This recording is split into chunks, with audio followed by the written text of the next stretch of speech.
The Mouse and the Cat. In a cozy little cottage at the edge of a bustling village, there lived a tiny mouse named Max.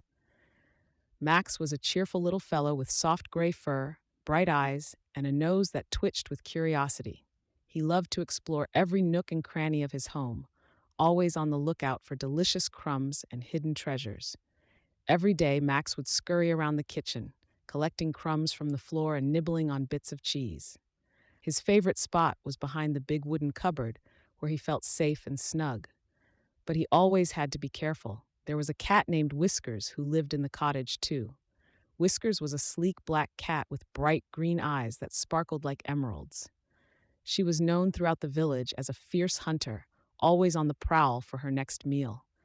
Max had heard many tales about Whisker's cunning ways and sharp claws, and he knew he had to stay out of her sight. Whenever Max spotted Whiskers lounging lazily in a sunbeam, he would freeze in place and hold his breath until she moved away. "I must be careful," he would remind himself. "Cats and mice are not meant to be friends." One stormy evening, as rain poured down and thunder rumbled through the air, Max decided to venture out in search of food. He tiptoed across the kitchen floor, his little heart racing with excitement. Suddenly, he heard a loud crash, followed by a frightened yowl.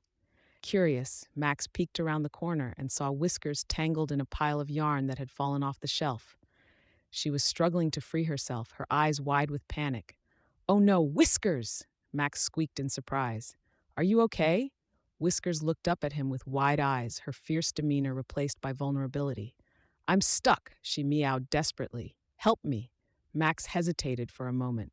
He had always been taught to fear cats, but seeing Whiskers in trouble tugged at his heartstrings. "Okay," he said cautiously. "I'll help you." With determination, Max scurried over to Whiskers and began to chew through the strands of yarn that bound her paws. It took some time, but finally, with one last nibble, Whiskers was free. "Thank you," she exclaimed, shaking off the yarn and looking at him with newfound respect. "I didn't think a mouse would ever help me." Max smiled shyly. "Well, I guess not all mice are afraid of cats," he said. Whiskers tilted her head curiously. "You're different from what I expected," she admitted. "Most mice run away from me." "I've always been scared of you," Max confessed softly. "But I realize that sometimes we have to look beyond our fears." Whiskers nodded thoughtfully. "Maybe we can be friends instead of enemies." From that day on, Max and Whiskers began to spend more time together.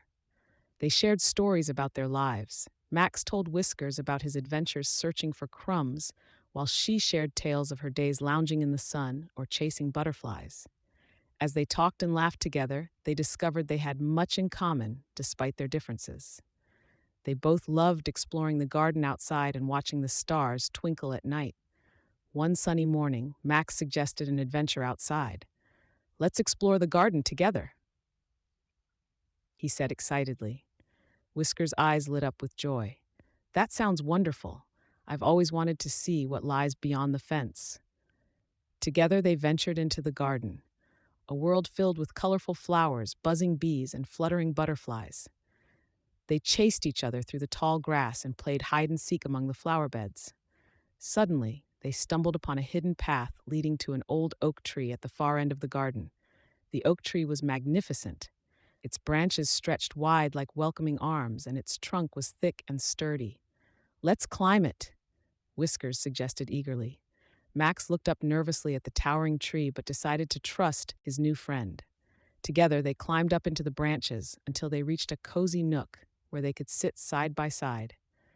"This is amazing," Max exclaimed as he looked out over the garden from their perch. "I'm glad we're friends," Whiskers said softly, her green eyes sparkling in the sunlight.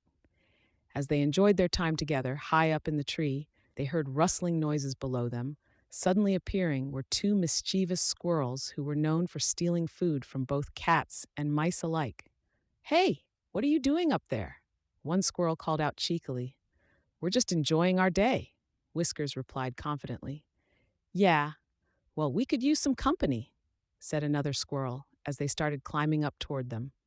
Max felt nervous, but then remembered how much fun he had with Whiskers. "Maybe we can all play together?" he suggested bravely. The squirrels hesitated for a moment, but then agreed with excitement. Soon enough, all four of them were playing games in the branches, racing each other around tree trunks and sharing stories about their adventures. Max realized that by overcoming his fear of Whiskers, and now including new friends, they could create joyful memories together despite their differences. As twilight began to settle over Willowdale, Max looked around at his friends. The cat, who once seemed so fearsome, now felt like family, and smiled brightly. From that day forward, Max and Whiskers became inseparable companions, exploring gardens together, sharing meals with careful planning, and even inviting new friends into their circle. Their friendship taught everyone in Willowdale that sometimes our greatest fears can lead us to beautiful connections if only we open our hearts to possibilities. And every night before bed, as stars twinkled above them like diamonds in the sky, Max would snuggle close to Whiskers, knowing that true friendship knows no boundaries. The end.